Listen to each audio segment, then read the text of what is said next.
I'm CWO4 Victor Pinion, U.S. Navy retired, telling some stories of my naval career. This one is when I transferred off the USS Ranger CV-61 to the Naval Auxiliary Landing Field at Crow's Landing, California, just across the San Diablo Mountains in the valley. Crow's Landing was a very small auxiliary landing field surrounded by farmland.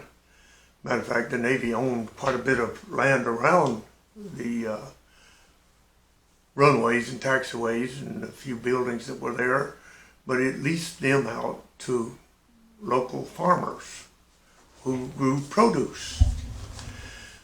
Well, I went out and checked in at Crow's Landing. I had to go to Lemoore to finish my check-in because Lemoore, Naval Air Station Lemoore, was the parent base of Crow's Landing at that time. That changed a few months later, and Moffett Field, Naval Air Station Moffett Field, became the parent command of us. We were auxiliary landing field.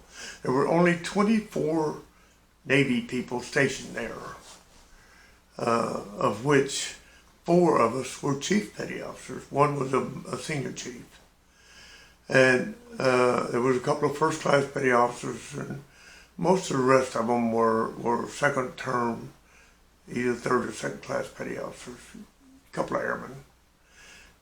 In any case, we had 2 corpsmen, a first class and a third class, and we had 2 yeomen, second-class female and a seaman female that worked in the admin office.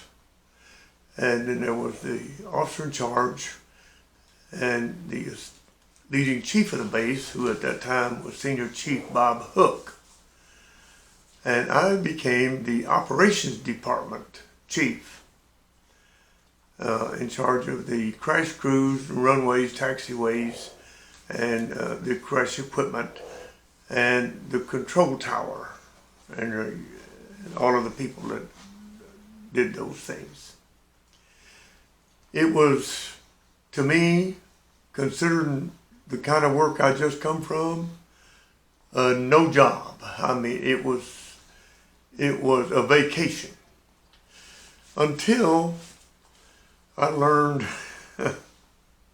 of this Peyton Place character of the people, some of the people at this little base. Most of the people just minded their own business, but some of them were into everybody else's business. I'll tell some of that. We had a bombing range up in the Diablo Mountains that the Navy leased about maybe a couple of thousand acres from a rancher up there. And so we had one aviation ordnanceman, second-class petty officer, was the range petty officer. And he'd go up there every day. That's where he worked, was up on the range. And he would form the targets for the aircraft that would come in and do practice strafing and bombing runs. So he spent most of the time, and we called him Klondike, because he's up in the mountains all the time.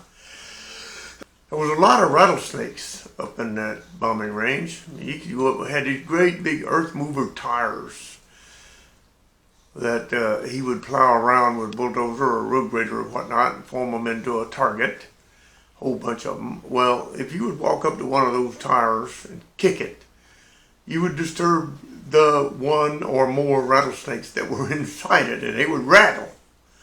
And it was kind of unnerving, but those rattlesnakes loved to be inside those tires. And they'd crawl around everywhere under bushes, whatnot.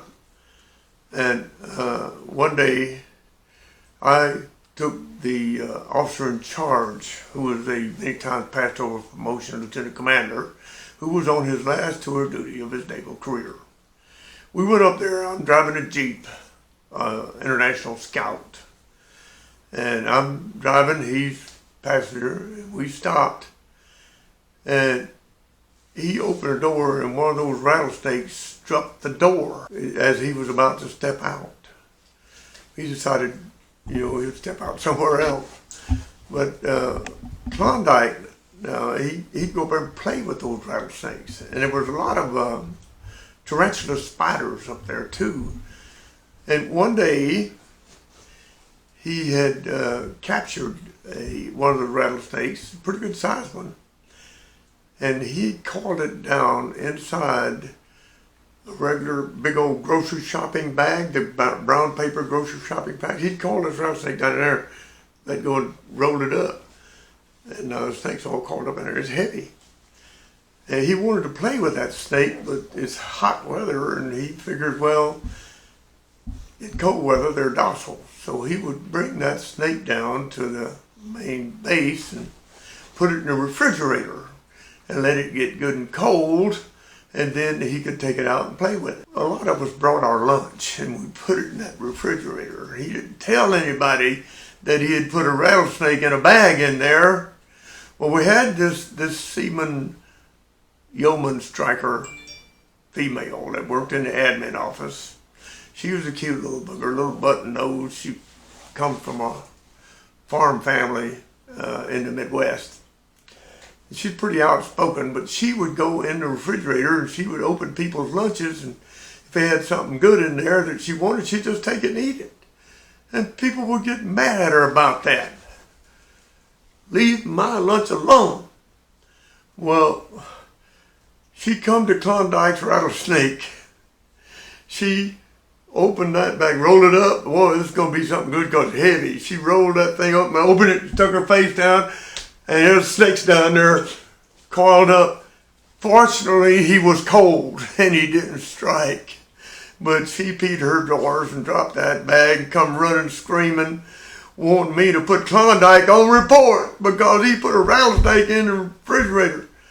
Well, first, right now, we got a little bit of emergency on our hands. There's a rattlesnake loose in the firehouse. So we rallied everybody to find that rattlesnake. We never did find him.